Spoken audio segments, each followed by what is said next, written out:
आज हम एक ऐसी चीज की बात करने वाले हैं जिसने सदियों से न जाने कितनी संस्कृतियों को डराया भी है और सोचने पर मजबूर भी किया है। ये है नजर, यानी कि बुरी नजर। लेकिन सुनिए, ये सिर्फ कोई पुरानी दादी नानी की कहानी नहीं है। ये कहानी है जलन की, आगे बढ़ने की चाहत की और उस डर की जो हर इंसान के अंदर कहीं ना कहीं छिपा होता है। हमारे यहाँ एक कहावत है, और बड़ी गहरी कहावत है, कि नजर से तो पत्थर भी टूट जाता है। सोचिए जरा, ये जलन की उस विनाशकारी ताकत की बात करती है। एक ऐसी शक्ति जो इतनी जबरदस्त है कि पत्थर तक को चकनाचूर कर सकती है। और बस यही यही एक सोच हमारी आज की कहानी के बिल्कुल केंद्र में है।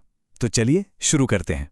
तो कहानी शुरू होती है एक ऐसे शख्स से जो कामयाबी के शिखर पे खड़ा था। एक ऐसा इंसान जिसे यकीन था कि उसने अपनी ये पूरी सल्तनत सिर्फ और सिर्फ अपनी मेहनत और अपनी इच्छा शक्ति के दम पर खड़ी की है। नाम था अनिल मल्होत्रा। शहर के बड़े बड़े बिजनेसमैन में उसकी गिनती होती थी। उसकी कंपनी वीएम इंडस्ट्रीज दिन दूनी रात चौगुनी तरक्की कर रही थी। महंगी गाड़ियां, आलीशान बंगला, क्या नहीं था उसके पास। और जब भी कोई उसकी कामयाबी का राज पूछता तो उसका एक ही जवाब होता, ये सब मैंने खुद बनाया है। लेकिन उस चमक दमक के पीछे एक कीड़ा था जो उसे अंदर ही अंदर खाए जा रहा था। और वो कीड़ा, वो जुनून, उसका एक नाम था नमन अग्रवाल। नमन सिर्फ उसका कॉम्पिटिटर नहीं था, नहीं, वो अनिल के दिमाग पर हर वक्त सवार रहता था। उसकी बढ़ती हुई जलन का एक जीता जागता सबूत बन गया था। और दिक्कत ये थी कि जहां एक तरफ अनिल का कारोबार डगमगाने लगा था, एक के बाद एक कॉन्ट्रैक्ट्स हाथ से निकल रहे थे, वहीं दूसरी तरफ नमन का बिजनेस रॉकेट की तरह ऊपर जा रहा था।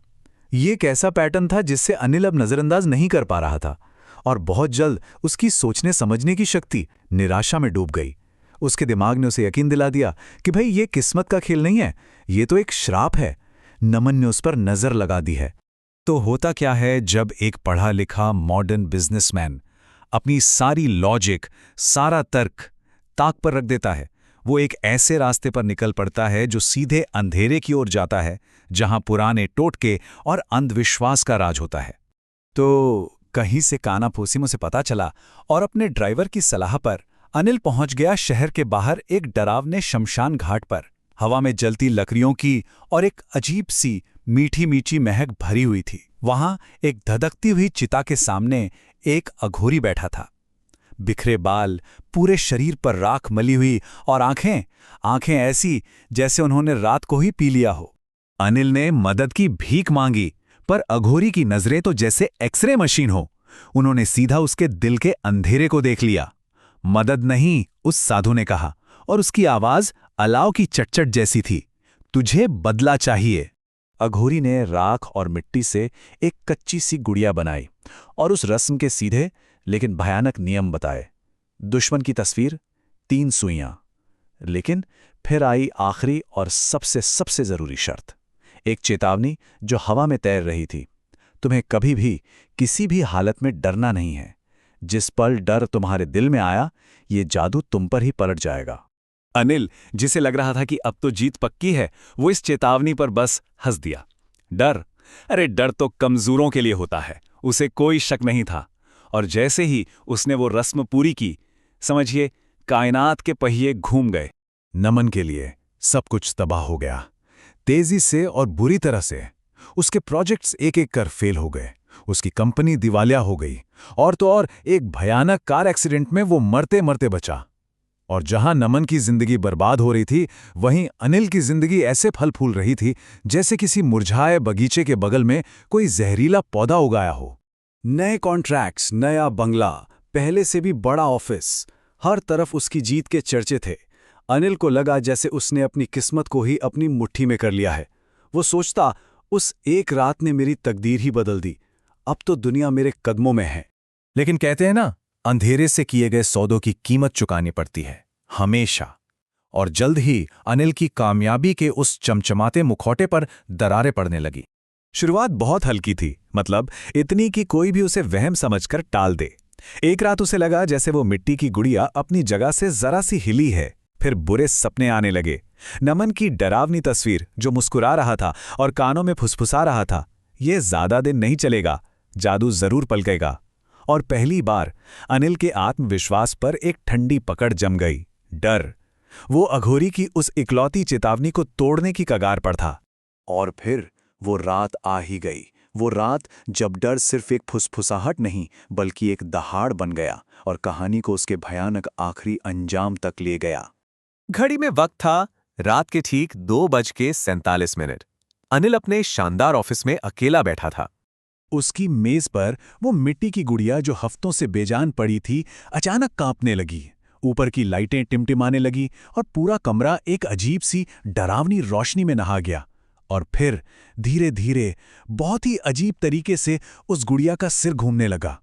अनिल अपनी कुर्सी से उछल पड़ा, उसका दिल किसी हथौड़े की तरह सीने में धड़क रहा था। कांपते हुए हाथों से उसने उस गुड़िया को उठाया और अपनी आंखों के करीब ले आया। और जैसे ही उसने उसे पलटा, एक चीख उसके गले में ही अटक गई। वो तस्वीर अब नमन की नहीं थी। उसकी अपनी आंखें उसे घूर रही थी। ये उसकी अपनी तस्वीर थी। और ठीक उसी पल अघोरी की वो गहरी गूंजती हुई आवाज कमरे में सुनाई दी, जैसे वो वहीं खड़ा हो। मैंने कहा था तुमसे, अगर डर गए तो जादू पलट जाएगा। अब बहुत देर हो चुकी थी। डर उस पर हावी हो चुका था और जादू ने अपना नया निशाना ढूंढ लिया था।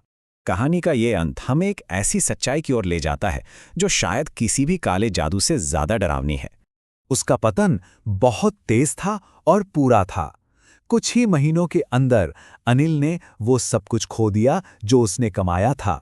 उसकी कंपनी मिट्टी में मिल गई, उसका घर बैंक ने जब्त कर लिया और जो आदमी कभी शहर पर राज करता था अब उन्हीं सड़कों पर भीख मांग रहा था। एक दिन जब वो भीख मांग रहा था तो एक जाना पहचाना चेहरा उसके सामने आकर रुका, नमन। उसने नीचे देखा और कहा, तुम्हें किसी ने बर्बाद नहीं किया अनिल, ये सब तुम्हारी अपनी नज़र का किया धरा है। और इन्हीं शब्दों में कहानी की असली सच्चाई छिपी थी। देखिए, नज़र शब्द के दो मतलब हैं। एक है बुरी नज़र, यानी एक अलौकिक श्राप, लेकिन दूसरा और उससे कहीं ज्यादा ताकतवर मतलब है अपना नजरिया, अपनी तबाही मचाने वाली जलन। अनिल का असली दुश्मन कोई जादू टोना था ही नहीं, बल्कि उसकी अपनी नज़र थी, उसका अपना देखने का तरीका था जिसने उसे अंदर से ही खोखला कर दिया। तो आखिर में सवाल यही रह जाता है, अनिल को बर्बाद किसने किया? किसी तांत्रिक के जादू ने या उसके अपने दिल में पल रहे जहर ने? शायद असली नज़र वो श्राप नहीं है जो दूसरे हम पर लगाते हैं, बल्कि वो तबाही है जो हम अपनी जलन को खुद पर हावी होने देते हैं।